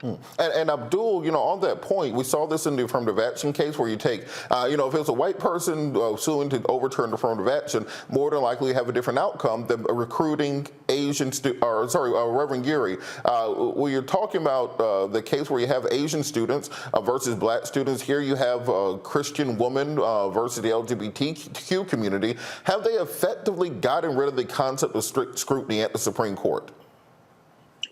Well, to Kelly's point, the First Amendment argument, because there's a commercial issue framing this First Amendment expression, it actually took them out of the strict scrutiny category and made it more of an intermediate scrutiny. So the standard was lower. They contorted themselves to kind of find a way not to have to apply strict scrutiny because they were trying to get to a particular outcome. Just like in the Students for Fair Admissions case. What do? To Kelly's point, you create this hierarchy of competing interests that ultimately the outcome, all it does is further insulates those who really have the most, feeling like they've got the most at stake, and that's really white political interests. So you can have an Asian student complaining about black students getting 1 or 2 slots when they got a far higher number of admission slots at Harvard and UNC. But in the end, because we play this game like somehow or other, this preferred lower group has now been harmed. What we've actually done is given this ruse that what we were really doing, what we were really after was trying to protect whiteness without saying we were trying to protect whiteness. And it's a particular kind of whiteness. It's a conservative religious whiteness that leans towards this homophobic, xenophobic expression that allows now this notion that if you got more guns, more fear, and more crazy running around, you call them Trojan horses. These jokers are walking around, they're not on wheels and ain't no horses. These are upright walking, two-legged folks who are losing their absolute mind, and they ain't trying to make what'd you call them? They ain't trying to make no nigger cakes, nigger pies, none of that, because they really trying to get rid of anything that they would categorize as a nigger. And so this was, and then add to it, you've got Clarence Thomas on one, having to be schooled by Justice Ketanji Brown Jackson on the other side, waving that mama finger at him, and he ain't getting. So when you have the overseer loyalist on the overall plantation of the bench, 9 justices, he then becomes the apologist for the white racist leanings of the court, because now he's the one, he ain't even in blackface, he just black, doing everything that he wants them to do, cooning, shucking and jiving, because at the end of the day, this never was about protecting Asian students or protecting some white woman with conservative religion. It's to protect her white husband who's at home worried about whether or not his seed is going to be extinct because of the browning of America. And what Dr. Frances Cress Welsing always told us, it was the irrational fear of white genetic annihilation. That's what this is all about. That's what it's always been about, and it ain't changing no time soon. You know, I think this is why we have to watch so closely this court, because we're moving towards that singularity, the 2040s, when white people will be just one of many minority groups in the country that will no longer be a majority. And as we've seen in nature, when you get to singularity, things start speeding up, things start compressing, and we see them clawing to power. And that's what this Supreme Court is doing right now. Thank you so much, Reverend Geary. We're going to be back after the break. You're watching Roland Martin Unfiltered, streaming live on the Black Star Network.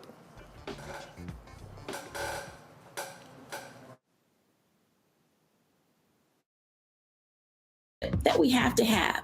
We're often afraid of it and don't like to talk about it. That's right. We're talking about our relationship with money. And here's the thing. Our relationship with money oftentimes determines whether we have it or not. The truth is you cannot change what you will not acknowledge. Balancing your relationship with your pocketbook. That's next on A Balanced Life with me, Dr. Jackie, here at Black Star Network. On the next Get Wealthy with me, Deborah Owens, America's Wealth Coach, I'm sure you've heard that saying that the only thing guaranteed is death and taxes. The truth is that the wealthy get wealthier by understanding tax strategy.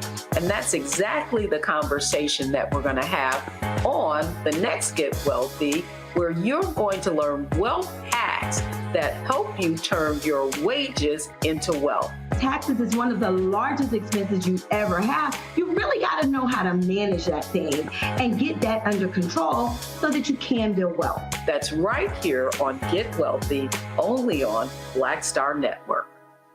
Hi, I'm Jo Marie Payton, voice of Sugar Mama on Disney's Louder and Prouder Disney Plus, and I'm with Roland Martin on Unfiltered.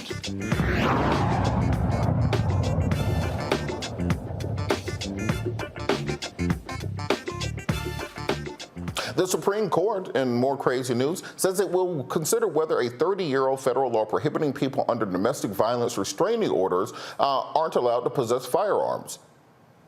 That seems like something that you probably shouldn't do. That if you beat women, you probably should not have a gun. But the case is brought by a Texas man indicted by a federal grand jury violating 1994 law prohibiting gun ownership by persons subject to a domestic violence restraining order. Zachary Rahimi was under a federal restraining order in February 2020 for threatening a woman with a gun. He was also involved in 5 shootings in December 2020 and January 2021. Rahimi attempted to dismiss the indictment against him, arguing it violated the Second Amendment.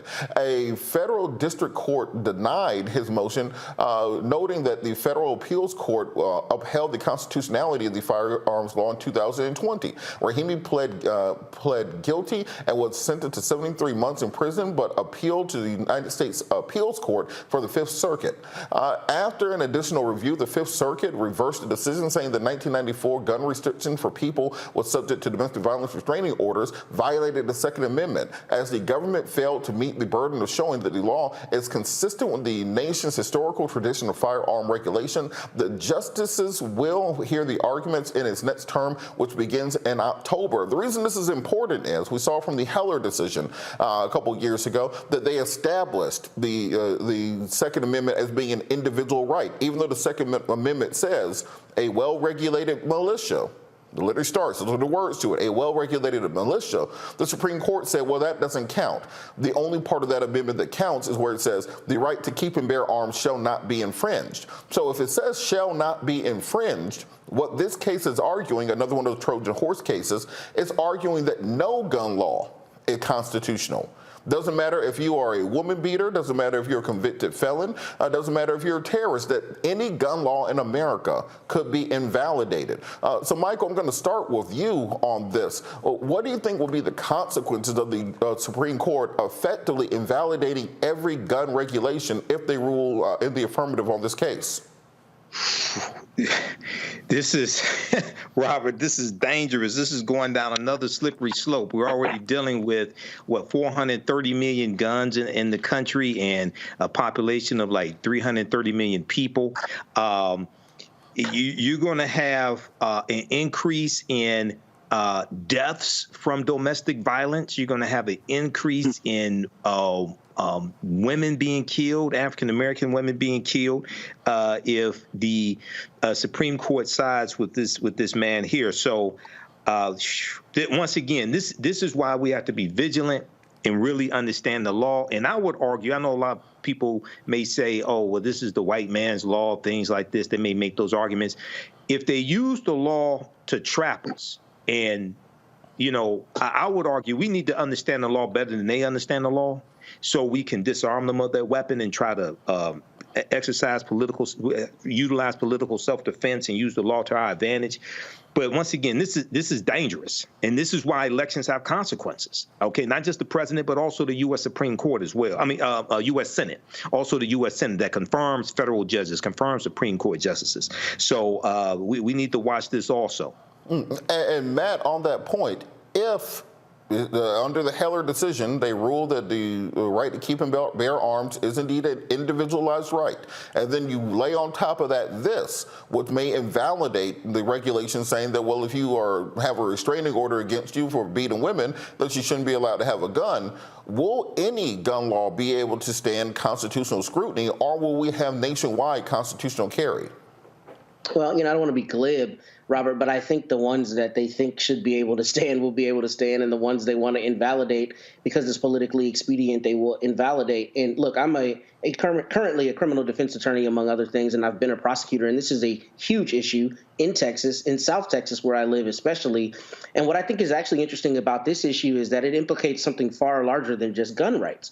One of the issues that criminal defense attorneys always, crow against is the idea that if you're under accusation for a crime, but you haven't been convicted yet, that none of your liberties should be curtailed in any way, right? So the idea that you shouldn't be able to wear a GPS monitor or do any other number of things because you haven't actually been convicted. But obviously, from the public safety standpoint, we allow bond conditions to be applied because we want to make sure people are safe when somebody is under accusation of a serious crime, particularly when they're under accusation of a protective order, because the way a protective order works in Texas is the judge has to find that there's credible evidence of domestic violence having occurred or that it will occur in the future, right? So what that means here is the idea that the rest of the bond conditions will be okay, but the one that implicates your Second Amendment right is going to be removed is an absurd outcome. The reality is you should not be able to have a gun if you're on, bond conditions or you're under a protective order for a serious crime. And I think we as a society just have to say there are some places where we draw the line. One such being, if you're an accused woman beater, you don't get a gun. Right? If you beat the case, then maybe we restore your gun rights down the road. But to cherry pick this as one of the things that is okay to remove as a curtailing of your rights when you're under accusation or under a protective order is really kind of absurd. And I do think you're right. I think it's going to mushroom to the other gun laws. And that's, again, why we need really meaningful legislative options. Because, look, I live 2.5 hours from Uvalde. And a year ago, 19 kids were killed in a school, and we have no meaningful gun control laws passed since then, right? But now we're talking about whether a guy who has a protective order should be able to have a gun while he's under accusation of having harmed somebody. I mean, it's getting absurd. We as a people have to demand that our representative government actually represents us and passes laws that matter, that keep us safe. And I think the Supreme Court ruling affirmatively in this case could be ruinous to public safety, to Michael's earlier points. Kelly, can you talk about how dangerous this could be to women? A lot, and I don't mean to, be flippant about it, but it is so scary to me that this is not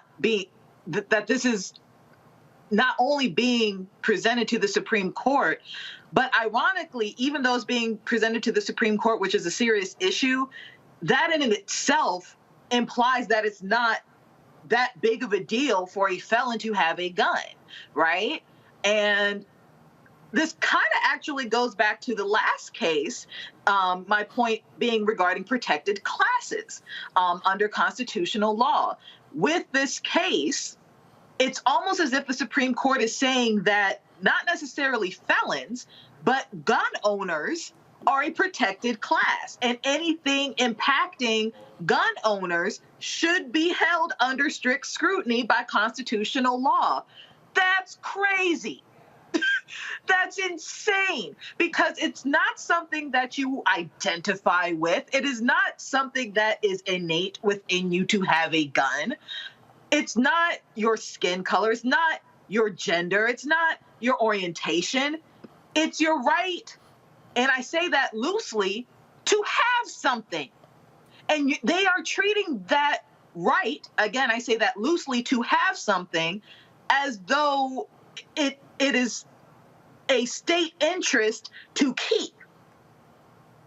I don't even know where to begin with that. I don't understand. Like, that is blowing my mind right now. And it is, I'm going to have to wait until it actually gets heard in order to parse it out and really see what the arguments are going to be here. Because if they go that route, that's crazy to me. Well, as we've seen, this court in the last 2 days has done more crazy than many people can think of. And I think the danger that this court has created is this idea of the institutional legitimacy of the court is now so far in question. It's difficult to see how they can regain that. What is standing? Who knows? It's whatever they feel like it being on any given day. What does the Second Amendment mean? It says one thing, but hey, it's whatever we feel like it says. Remember when they talked about Scalia being a textualist, going back and doing a searching inquiry into what the founders believed and what the drafters said? We know exactly what the drafters of the 14th Amendment said because they were drafting it to remedy slavery, to deal with the discrimination against African Americans. July the 9th, 1868, they passed the 14th Amendment to help black people after slavery, and this court said, well, that same 14th Amendment can be used to keep black people out of college. So this court is not bound by logic. They're not bound by law. They're not bound by stare decisis. The courts had decided 25,500 cases in its history. It's only overturned that 250 times. The Dred Scott decision hasn't even been overturned by the Supreme Court. But in the last 2 years, they've reversed themselves on Roe, and they've reversed themselves on affirmative action. So this court literally is legislating from the bench. And if they want to be legislators, then get off the bench, have your sugar daddy, Harlan Crow, whoever else it is, and then run for Senate. But otherwise, be a judge. All right, we'll be back after the break. Calling you're watching Roland Martin Unfiltered. I've been on radio since 7 a.m. this morning, so I ain't slept in days. You're watching Roland Martin Unfiltered, streaming live on the Black Star Network. We'll be back after the break. Up next on The Frequency with me, Dee Barnes. She's known as the Angela Davis of hip-hop. Monet Smith, better known as Medusa, the gangsta goddess, the undisputed queen of West Coast underground hip-hop. Pop locking is really what indoctrinated me in hip-hop. I don't even think I realized it was hip-hop at that time. Right. You know, it was a happening. Mm-hmm. It was a moment of release. We're going to be getting into her career, knowing her whole story, and breaking down all the elements of hip-hop. This week on The Frequency, only on the Black Star Network. Next on The Black Table with me, Greg Carr. Succession. We're hearing that word pop up a lot these days as our country continues to fracture and divide.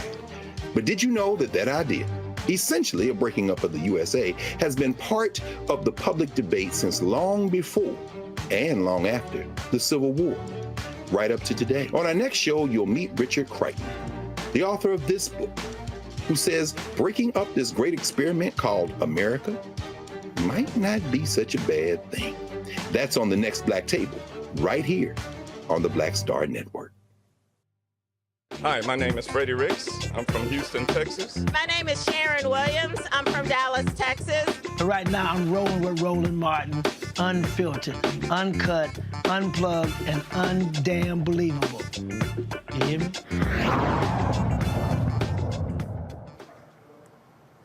So I've been doing a lot of international media lately. Right before I was headed over here to the studio, I was on the news over in Lebanon. Earlier today, I was on the news in Dubai talking about the affirmative action cases here in the States. And there's a case that going on in Europe right now that really got my attention. Because in Europe right now, in France, there was a young man who was shot by police. And this young individual, he's on screen right there, Nahel, he was shot and killed by police. And France is currently undergoing their own George Floyd moment. Throughout this week, we've seen this snowball into riots, into destruction. Buildings have been burned. President Macron has not been able to establish order. And the reason being because this young man is part of the massive immigrant community there in France who have been consistently alienated, who have been consistently consistently neglected, who have been consistently treated the same way there as we treat migrants here in the United States of America. One of the issues that we have as the Pan-African community is understanding that our problems here in the United States of America are not unique to us. They're very much part of an international wave of anti-blackness. If you look at what's going on in Italy with Giorgia Meloni, the prime minister there, becoming a neo-fascist, saying she misses the days of Mussolini, and even saying that they specifically do not want African immigrants coming to France or coming to Italy. They'd rather have immigrants from Venezuela because they share Latin roots. You can look at Viktor Orban in Hungary. You can look at Lukashenko in Belarus. All of these countries are dealing with these issues of African migrants who are coming to Europe not because they just love Europe, but because Europe has raped and pillaged Africa for the last 5 centuries. You stole all the food. You stole all the luxury items. You stole the people and enslaved them. So these folks are just coming to where the resources are at. We just saw the migrant boat in Greece capsized. While the news media was searching after that damn submarine, we're talking about 700 people were in that boat that capsized. So these riots in France are really a buildup of that anger, of that feeling of displacement these individuals have. The same way that George Floyd wasn't just about George Floyd in America. These riots in France aren't just about this individualized shooting. And I think it's important for us to understand that we want the whole world to focus in on our issues here and to unite against white supremacy here. We have to be equal partners in ensuring that we're fighting against white supremacy international. Because if you're looking at everything going on from the Conservative Party in Great Britain instituting voter suppression that they learned from the GOP here in America, to anti-immigrant forces in Eastern Europe building fences and barbed wire to keep African and Middle Eastern migrants out, even our good friends in Ukraine who were expelling African migrants prior to the invasion, or what's going on in Israel where black African Jewish migrants from Ethiopia are treated as second-class citizens in their own homeland. If we're not going to pay attention to the international white supremacist community in their fight for anti-blackness, no one is going to pay attention to what we're doing here in America. Michael, I want to bring you in on this. What do you think it will take to reestablish order in France, or do you think Macron is actually up to the job? Well, you know, I've been following this of course, I've been following the Supreme Court decisions more, but I have been seeing stories about this, and this is, you've had the third night of these riots, rebellions taking place. I'm not exactly sure what is going to take, but it's going to, France is a colonizing country. Whether we talk about Haiti, whether we talk about African nations. So I think it's going to take some real truth-telling, some real honesty about the oppression of African migrants and migrants from other countries coming into France. So I've been reading about this story here. It's a 17-year-old young man, if I remember correctly. They just give his first name, Nahel, Nahel. And this is, I think these protests may spread around the world once again, like the George Floyd protests spread around the world as well. So we could have another wave of, social justice movements also. So we'll have to see what happens here. But there's going to have to be some real truth-telling that takes place in France. And Matt, to that same point, part of the issue that I think people have is the fact that we very rarely see anything come out of these protests. That here in America, we had the George Floyd summer in 2020. We are yet to pass federal legislation to address police brutality here in the United States of America. We were able to pass $1.5 trillion for the Inflation Reduction Act, $1.7 trillion for the infrastructure bill, $3.5 trillion for the omnibus spending bill. We were able to pass the American Rescue Plan. We were able to pass $4 trillion in the debt ceiling deal. We were able to pass the Stop Asian Hate bill. We were able to pass the Respect for Marriage Act. All of these in a quote-unquote divided House of Representatives and a divided Congress. You even had Marjorie Taylor Greene supporting the president on the debt ceiling deal, but we've seen absolutely no movement, absolutely no action on police reform in the United States of America. And similarly in France, we've seen absolutely no movement on actually addressing the issues of migrants there. What do you think has to happen to move these white supremacist power structures, both here and abroad, towards actual action? What did Pac say? They don't give a fuck about us, right? I mean, what did Macron say? He said, I don't believe there's systemic racism in policing. And I think to get right down to it, it's the idea of truth-telling, which I think you just mentioned in terms of how to remedy this issue in France. They have to be truthful about, one, the disparity that is experienced by migrants and immigrants there in France. And also, they have to remember this. France is the perfect example of how they have to make the smart move to remedy this, because first, if you're looking at the French Revolution, it really wasn't that long ago that, right, the entire country was reshaped because of the revolution. But just a couple months ago, the French people essentially revolted over the lowering of the retirement age, right? So France is a place where the people really take it to the government if they're not happy about what's going on. And I say that to say, I think Macron and his people would be smart here to get together with the people who have the biggest megaphones and who have the ability to move the ball to say, what do you need meaningfully? Because I don't think France is a place where they'll let it die. And I think it is obviously an outcropping of what we're seeing here. And, to Michael's point about this spreading across the world, I know the George Floyd protest did. And I don't know that Young Nahel will necessarily have the same, mushroom effect because George Floyd was so recent, relatively speaking.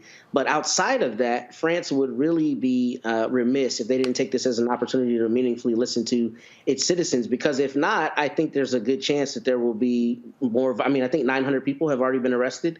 There will be violence and there will be loss of property and loss of, hopefully not, but loss of life. So I think what they need to do is listen to the people there to say, how do we improve the conditions? Because the same conditions are at play there that are at play here. It's people saying, we are tired of being the bottom caste. In fact, one of the quotes that I read was someone who said, we are not scum. We don't like violence either. We are French, just like you. And until they give them that inclusion and that route there too, then you're going to have this continued issue. Kelly, we got about 30 seconds. What do you think has to happen to get black folks here to care about what's happening to black folks everywhere else in the world? That's a loaded question for 30 seconds for sure. Solve all the world's problems in 30 seconds. Right. It would start with empathy for sure. And I think Michael really brings this home every time we are on Roland, and it's to do your research, to read, and to expand your mindset regarding these issues, right? Because we are all the same to some extent, especially those of us in the African diaspora. Specifically when it comes to police brutality and the French and the like, I think that as Americans, we need to understand that they are under a very similar system, being that they are like the tenet of French culture is to be colorblind, right? City of love and all these things. And, we don't have racism here because everybody's the same. And that's obviously not the case. And we have that same problem here. So the more that we're able to empathize and actually see each other as brothers and sisters in the same fight, I think we can have a more global discussion about white supremacy and about racism across the globe. Absolutely. Well, and Michael, I know you wanted to talk about your class. I also want to have you on my radio show Sunday to talk about it also, but do you have a couple seconds on that? Oh, I'll come on your show. All right, everybody, this Saturday, July 1st, 2023, 2 p.m. to 4 p.m. Eastern Standard Time. Join me for my new 12-week online course, Ancient Kemet, the Moors, and the Ma'afa, Understanding the Transatlantic Slave Trade, what they didn't teach you in school. Visit my website, AfricanHistoryNetwork.com, AfricanHistoryNetwork.com. Register there. We deal with thousands of years of history and what leads up to the transatlantic slave trade taking place. It's a very visual presentation. You will never see history the same way again. All right. Thank you so much, Michael. Thank you so much, Michael. Thanks so much, Matt. Thank you so much, Kelly. Got to thank our guest, Reverend S. Todd Geary, also Abdul Dasula, also Melanie Campbell. Thanks, Roland, for letting me sit into his chair while he's having a good time at Essence Fest. Could have invited me, could have hollered at your boy. But thank you so much. Follow me on all social media at Robert Patillo. And as I said in every show, in the words of Gil Scott Heron, no matter the consequences or fears to grip your senses, you got to hold on to your dreams. Hold on to your dreams, America.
Star Network is here.